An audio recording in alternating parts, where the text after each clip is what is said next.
less effort. Right. So this is a lecture that was one of two lectures. So in fact, I haven't updated these slides since last year. In fact, now we just have this one lecture in this course, and lecture 2 is actually decanted into the 3rd year now. So that slide's slightly out of date. But before we actually focus down on the question of who is our closest relative, let's have a look at the sources of data that we can use in human evolution. So if we look at the kind of branching pattern, the cladogram of human evolution, we can look at where did we branch off from in terms of living primates. And that we can do with molecular and phylogenetic studies, genomic studies. We can do comparative morphology of humans and other primates. If we want to look at the ways in which we've diverged from extinct hominins, then we have to look at the fossil record and primarily look at morphology of bones in the fossil record. As we will find out next year in next year's course, for some of our close relatives, even though they're extinct, we can now actually get information from ancient DNA as well as from morphological comparisons. And then if we want to look at what's happened within our own species and the patterns of branching within our own species, we can look at population genetics. We can look at mitochondrial DNA, Y chromosomes, autosomal genes, and we can understand the patterns of divergence within Homo sapiens. We can look at how humans have spread across the planet and the various populations that have been involved in that. And we can also look at two questions here, really, when we're looking at what made us human, where did we come from. We can look at evolutionary history. How are we related to other species? When did we split from our closest relatives? When and where did our species originate? How did we people the world? An interesting question that's really risen to the fore recently is, was there gene flow between different kinds of humans, between archaic humans and modern humans? That's all about history. What about biology? So one of the key questions that we're trying to address is, what is it that makes us human? What makes us distinctive and different from the rest of the animal world? What were those genetic changes that made us human? What were the evolutionary processes at work in our genomes, actually changing our genome to make us what we are today? And particularly, also, what has happened since we've become anatomically modern humans in terms of adaptive changes? Are we still evolving? If we are still evolving, what are the forces that are driving that? So that's just a general overview, setting the scene. Let's now focus down a bit more on the topic we wish to address in this lecture more fully, and that's, where did we originate and who are our closest relatives? Now, as in all evolutionary biology, we can go back to Darwin on this one. Now, Darwin, when he wrote The Origin of Species, was deliberately circumspect about the relationship of humans to other animals and to the origins of humans. And there's just this one throwaway line that he puts towards the end of the book saying, light will be thrown on the origin of man and his history. He didn't want to scandalise his audience by making these things too explicit. But just over a decade later, when the idea of evolution had been discussed a lot more by the populace at large and become accepted more, he started to look in more detailed terms at the descent of man, the origins of humans, and our place in nature. And he speculated there that humans originated in Africa. And he based that assumption on the fact that, as it says here, in any great region of the world, the living mammals are closely related to the extinct species of the same region. And he says that it's therefore probable that Africa was inhabited by extinct apes closely allied to the gorilla and chimpanzee. And as these species are now man's nearest allies, it's somewhat more probable that our early progenitors lived on the African continent than elsewhere. Now, Darwin was ahead of his time there. A lot of people were not very comfortable with the idea of an African origin of humans, but he was actually spot on, as we'll find out later. Now, Darwin's associate, sometimes known as Darwin's bulldog, Thomas Huxley, actually wrote a piece a few years later called Evidence as to Man's Place in Nature, and he drew on comparative anatomy, looking at the skeletons of humans and related primates, and he came to the conclusion it's quite certain that the ape that's most closely approaches man in totality of organisation is either the chimpanzee or the gorilla. So he sided with Darwin there that African apes were our closest relatives. Now, before we dive further into this subject, it's worth just having a little look at the conceptual background to what we're talking about here. Now, when I was growing up as a young kid in the 1960s, this was the kind of picture that we had of human evolution. This is a famous picture by a guy called Zallinger called The March of Progress. And what he did here was put all the known human relatives, or likely human relatives, in fact, likely human ancestors, in a row, and made it look as if there was an inevitable march of progress towards upright humans. And of course, in line with the prejudices of the time, the upright humans were European-looking humans. So you start off with something that looks like a gibbon, and you arrive at us. And they steadily get more and more upright.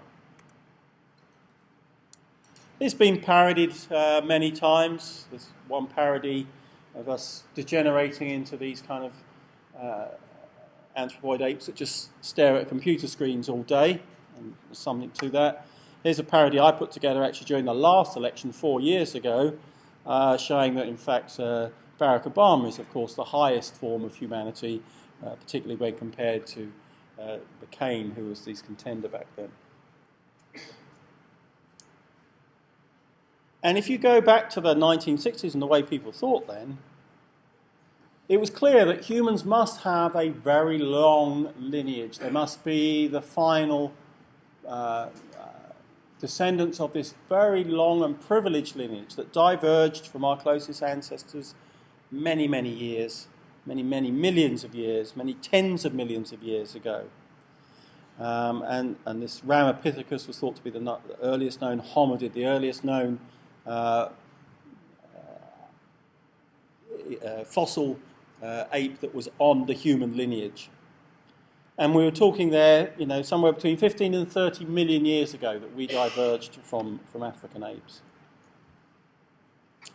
Now, of course, all of this was a misreading of Darwin. And again, if you go back to Darwin, what Darwin actually wrote, here's a sketch in one of his notebooks, a rather iconic sketch, where he points out here that there isn't a kind of ladder or progression.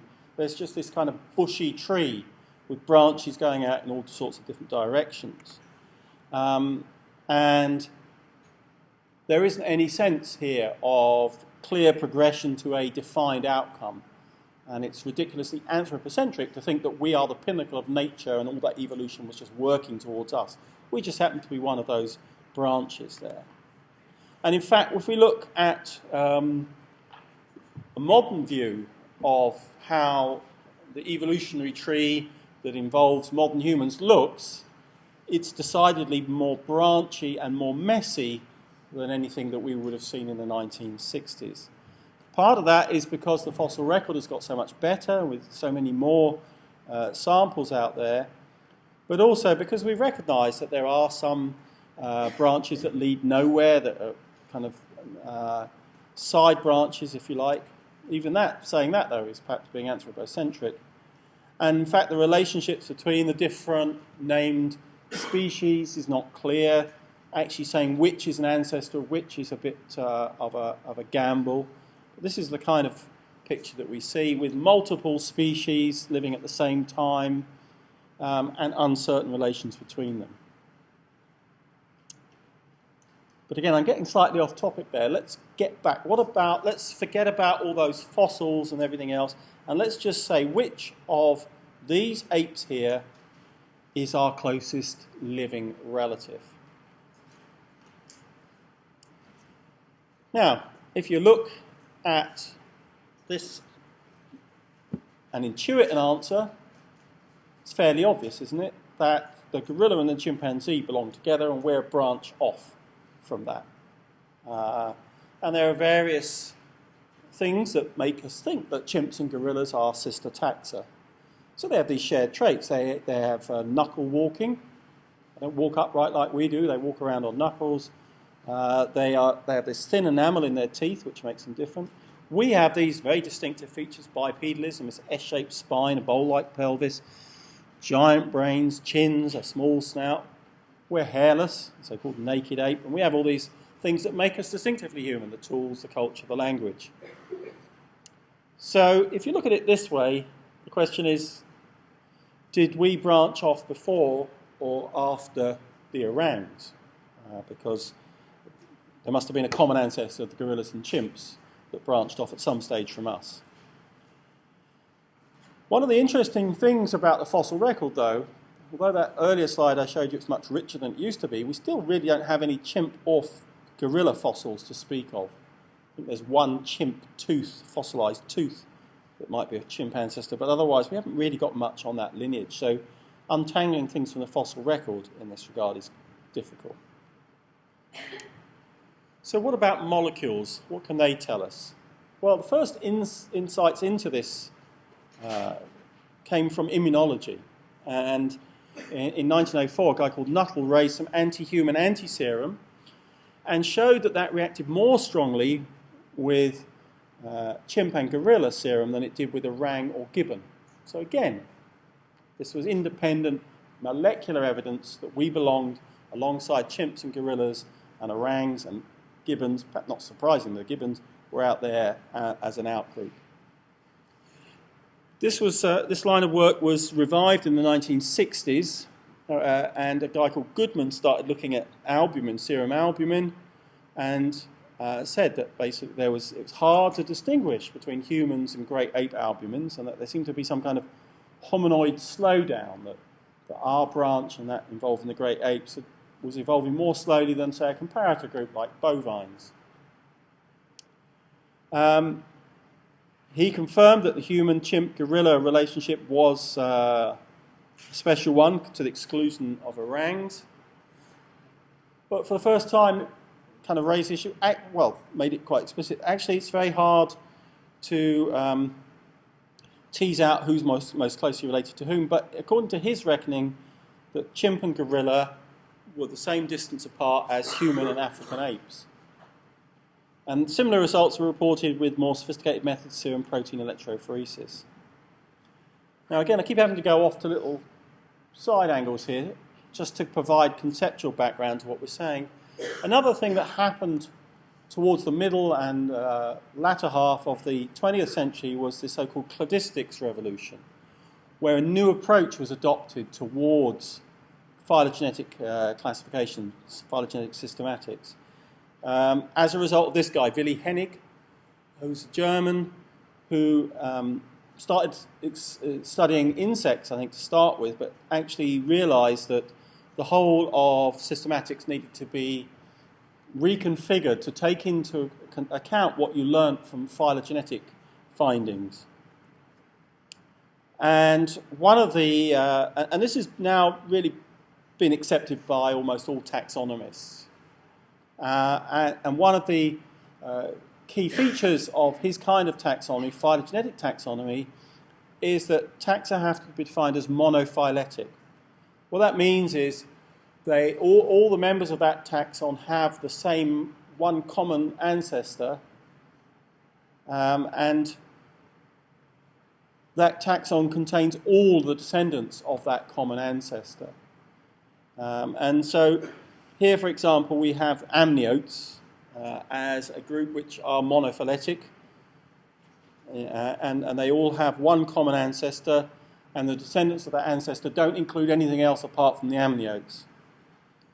This picture here is called a cladogram, and the way in which you describe these patterns here is you stick to a rigorous bifurcation pattern here. So you have, as you go along the lineage, things split off one at a time. And all you're trying to do here is reconstruct the order in which they split off, the topology of that branching. Now, if you try and look at traditional kinds of taxonomy, you can talk about reptiles, which was a class in traditional Linnaean taxonomy, but in this kind of taxonomy we can't talk about reptiles because there's no way of defining reptiles by having them all having a common ancestor, with that common ancestor not also being shared by a group we're trying to exclude, in this case birds. So we can't actually use the term reptiles in this modern taxonomy. Similarly, and that's called a paraphyletic group, so it includes some but not all the descendants of the common ancestor. Warm-blooded animals, like mammals and birds, are actually a polyphyletic group where they just include a ragbag of different branches, different lines of descent, and cannot be defined by having a common ancestor that only includes these two groups. There are lots of other things in there. So why am I telling you all this? Well, basically what this means is that we have to make a taxonomic adjustment to the way we look at humans. So the traditional approach with classifying humans was to have this superfamily of Hominoidea, and then Hominidae as the branch that leads to us, with only one extant species, Homo sapiens, in it. Pongidae, which includes the great apes, gorilla, chimpanzee, and orangutan, and then the gibbons off to one side in their own family. What we then had to realise was actually that was a mistaken view, because if we look at the branching, we end up with the hominids and the great apes being on one branch and the gibbons on another. So we can't have that trichotomy right there at the top. We try and avoid trichotomies. We want things to have just clean bifurcation. So the first adjustment was to say, okay, so Hominidae includes all the great apes and humans. And now people start talking about the Homininae as to the exclusion of the orangutan there. Now, that alongside all those kind of reconfigurations, there was suddenly a realization that actually things happened a lot more quickly, more recently than we expected. And this comes from the work of Sarich and Wilson, where they, again, looked at this immunological data, but they tried to calibrate things. And they said, well, if we take the view that humans and old world monkeys share a common ancestor 30 million years ago, what they worked out was that the difference between us and great apes was about a sixth of that. So if you interpret that in that straightforward way, it means that we diverged from those great apes only 5 million years ago. Now that was really quite a revolutionary suggestion and actually upset a lot of people at the time. And it kind of went against what people had accepted as their interpretation of the fossil record. The 1960s, as you can see, was a time of actual great intellectual progression and progress. Another thing that came out around the same time was the idea that you could actually use molecules as documents of evolutionary history. So instead of just looking at immunological reactions, if you actually determine the sequence of molecules, proteins or DNA, you can start to infer these phylogenetic, these family relations. First people to say this was Zucker, Candle and Pauling. Pauling was a great man who got a Nobel Prize. He was misguided about the structure of DNA, but he got a lot of other things spot on. And also around the same time, this guy Motoo Kimura came up with this idea of the neutral theory. So if you think about the changes that go on in DNA and proteins, and you think about traditional evolution, it's all about survival of the fittest, what Kimura said, well actually most of the changes that are going on at the molecular level are just boring and neutral. They're not actually changing fitness. They're just typos, if you like, in the genetic code of life. But one of the upshots of that is that those things that make no difference in terms of biology, but the changes are still going on, if they're just random, they should show a kind of clock-like behaviour. So there should be a steady accumulation, and they should be able to allow you to date things. Now let me put this in more tangible terms. What does this mean? So you take some sequence data, DNA sequence data like this, and you can then do an alignment of what we call homologous sequences, equivalent sequences from different organisms. So you align them all up in columns here. So in each column you have the what is effectively the same position, the same residue in each of those sequences from each of those species. And then you can look and you can say, are there any differences there? And although most of them are the same, there are just occasional differences. And these polymorphic sites here can be informative about the branching patterns of the organisms you're looking at. Now, if you look at that there, you can see immediately that they're actually those differences there are telling you two different things. Human, chimp, and gorilla all have the same A residue there, and the orangutan has the C. But we also have a chimp having a separate residue in a different place. And so you can't rely on just individual differences, but you conglomerate together thousands, tens of thousands, even millions of these differences to come up with phylogenies. And you can make a tree when you do that with all of the information you have and draw a phylogenetic tree like this.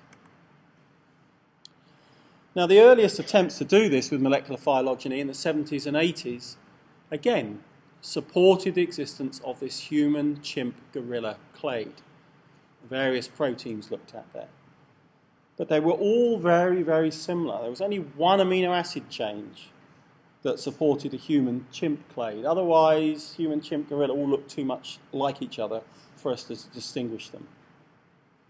And so we were left with, towards, in the 80s and late 70s, 80s, we're left with this so-called trichotomy, where we could not resolve the branch order here of gorilla, chimp, and humans. We all belong together, but which one branched off first? Now, we already said our intuition is, of course, that the humans branched off first, because the chimp and gorilla, they just looking at it, compare the Madonna and child and these two ugly brutes, it's clear that those two apes belong together. That's what you'd intuit anyway. One of the first approaches that was used, actually again, it depends on sequence similarities, but doesn't actually look at the sequences, was an approach called DNA hybridization. So you basically take the DNA from one species and DNA from another, and you melt them, so you denature them so that two strands come apart. You mix the two samples together, and you see how long it takes for them to reassociate. And depending on how much similarity or difference there is, they will associate more quickly or less quickly, or at a higher temperature or lower temperature. And it was found using this approach that the human-chimp duplex was more stable than the gorilla-chimp or the human-gorilla, suggesting that the gorillas branched off first and the human and the chimp are more closely related.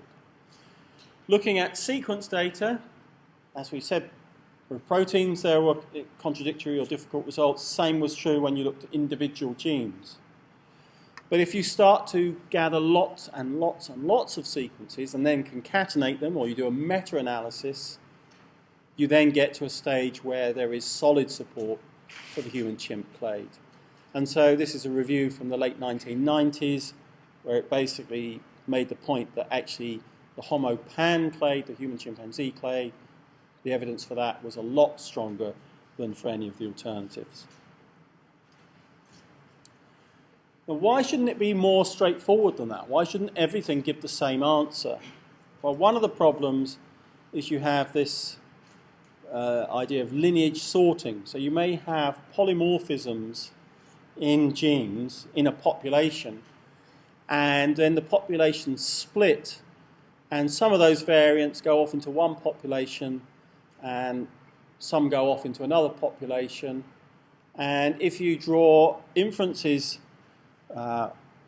based on just single features or small number of features, you may get confused by that.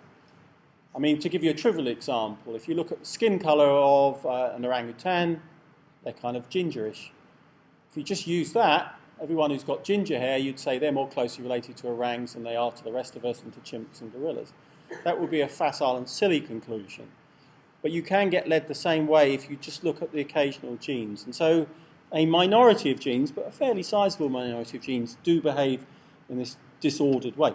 Things like ABO blood groups actually go back millions of years. So in chimps and gorillas, again, you you've got ABO subtypes in blood groups. If you sampled a group of chimpanzees and just by chance happened to oversample one particular blood group, you would get erroneous results. Another piece of data comes from the so-called ALU elements. These are repetitive elements that jump around in your genome. So there are some active elements that still have the ability to jump about, but sometimes when they jump into a part of your genome, they then start to decay and can't jump back out again. And so in a sense, they perform a kind of arrow-like effect. They go into the genome, they stick there, and they can't come back out again. And so if you look at if you have two organisms that share an insertion, that is fairly solid evidence that they are more closely related to each other than an organism that doesn't have an insertion there. And so this paper here, they used these ALU elements, and they again came up with solid evidence here that humans and chimpanzees shared a pattern of ALU element distribution that was consistent with them being more closely related to each other than to the gorilla. Okay, you could argue, well, why do we need all this fancy DNA? If we got Susanna Thorpe to come along or Alice Roberts to come along and have a look at the bones and the anatomy of organisms, surely that would give us an answer.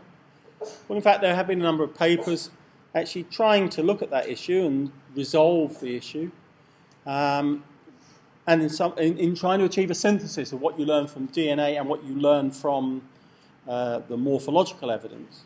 And here's a couple of reviews which come to the conclusion that, yeah, you can reconcile these things. And in fact, if you look carefully, there are some things which group humans and chimps together to the exclusion of gorillas and orangs. There have been some, one or two dissenting views, or one particular dissenting view.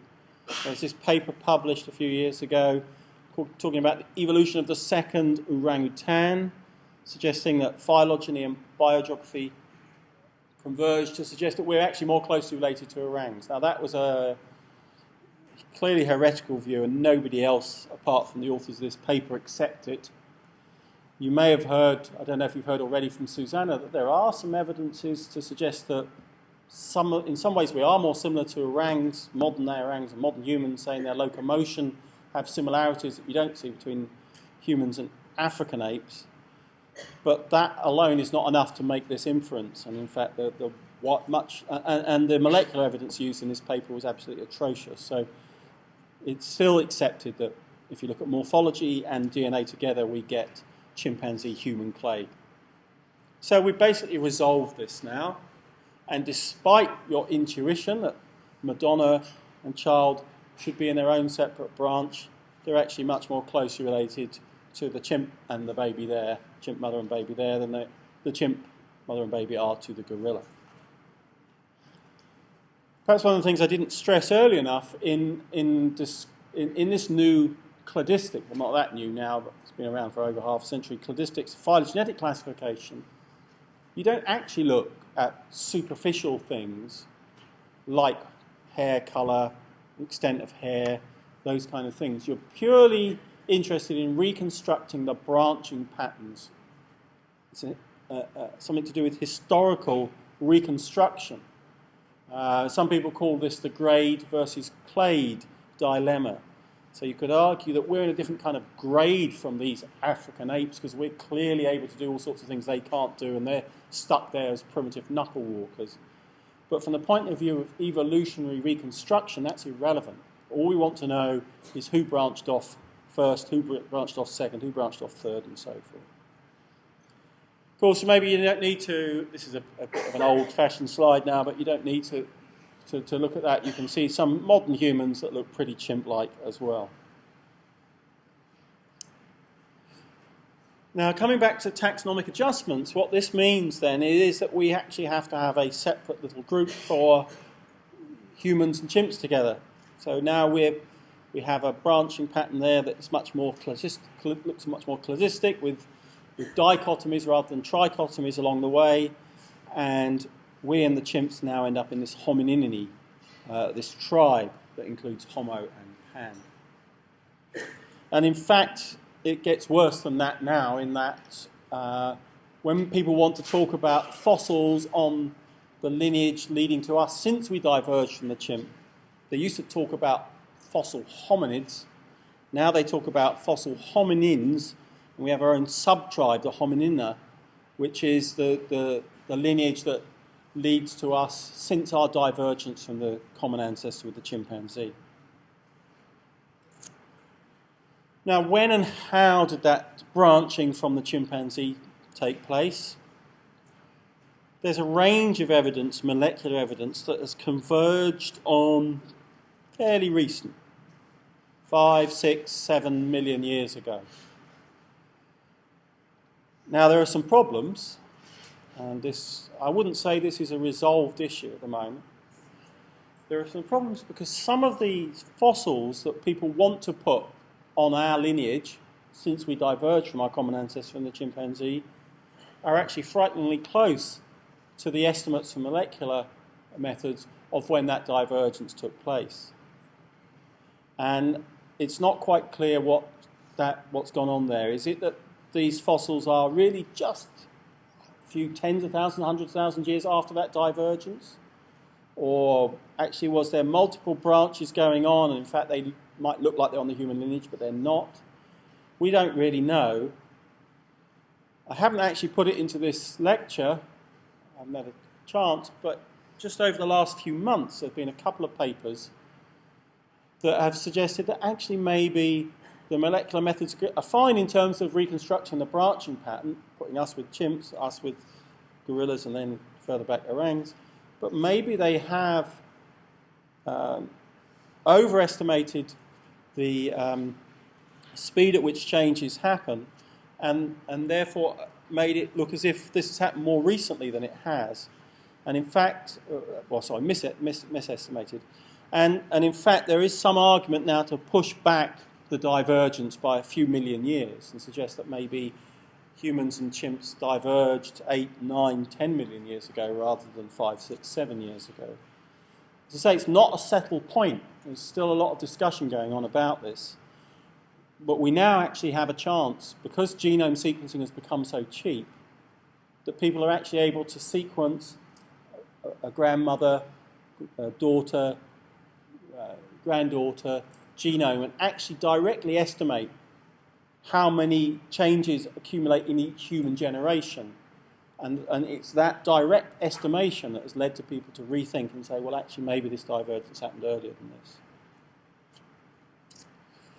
There's also been some evidence that things weren't quite as simple as the humans went off in that direction, the chimps wandered off into the sunset in that direction, and that's it, we never saw each other again. There was this paper here which looked at the rate of divergence across the two genomes and found that there were some parts of the genome where there were more or less divergence, and particularly the X chromosome showed significantly lower divergence compared to the rest of the genome. And this may tell us something about the nature of that human-chimp speciation event.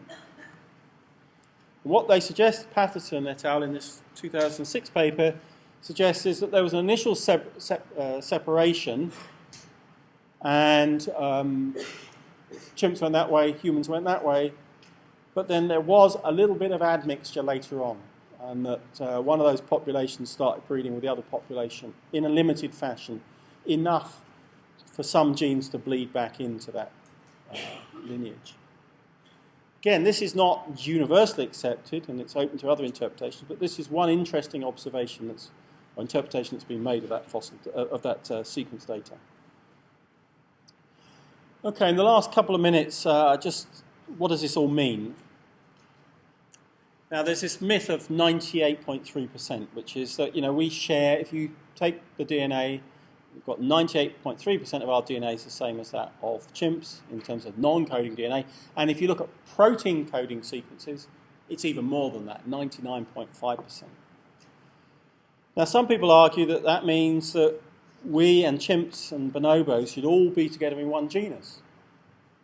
And given that we were named first, we should call it Homo. And therefore, the chimp should come in as a variant of Homo. Jared Diamond, in his book The Third Chimpanzee, makes the counter-argument which we should just be considered the third species of chimpanzee. In fact, there are field observations now that suggest that chimps and bonobos do a lot of things that we initially thought were unique to humans. So that they make tools, they create tools. In terms of sexuality, bonobos are, highly pornographic species. So, maybe there's not quite so much that distinguishes us.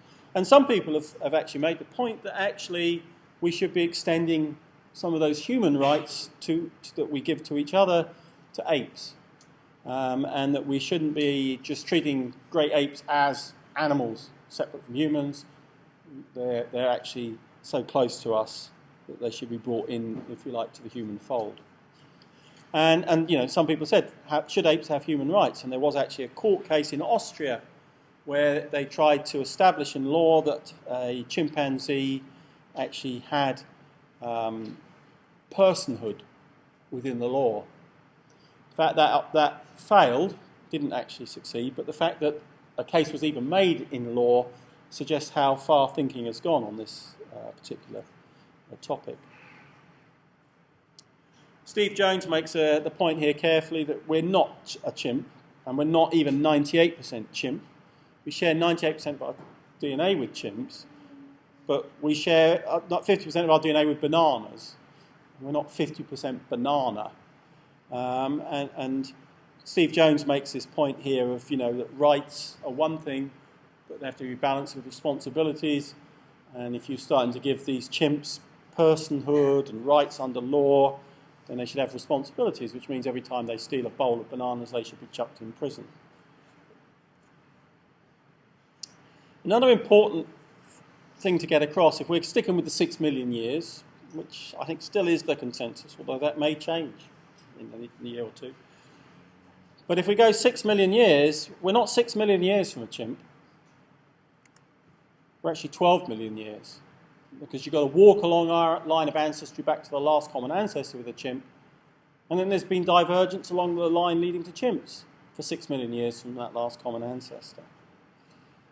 And looking at the chimp as an ancestor is actually a problem. That creates problems. We have to recognise that the chimp may well have evolved a lot since that common ancestor. And this has come to the fore. I mean, you've had lectures from Susanna, have you, about human locomotion and knuckle walking and all that. If you look at Ardipithecus ramidus 4.4 million years ago, so, over 2/3, 3/4 of the way towards that last common ancestor, doesn't look much chimp-like, looks more human-like in terms of locomotion, suggesting perhaps that last common ancestor had a kind of locomotion closer to ours than to the modern chimp, and that the modern chimp and the gorilla have knuckle walking, but they've evolved knuckle walking separately, and the ancestor was more like us. So that's this lecture finished.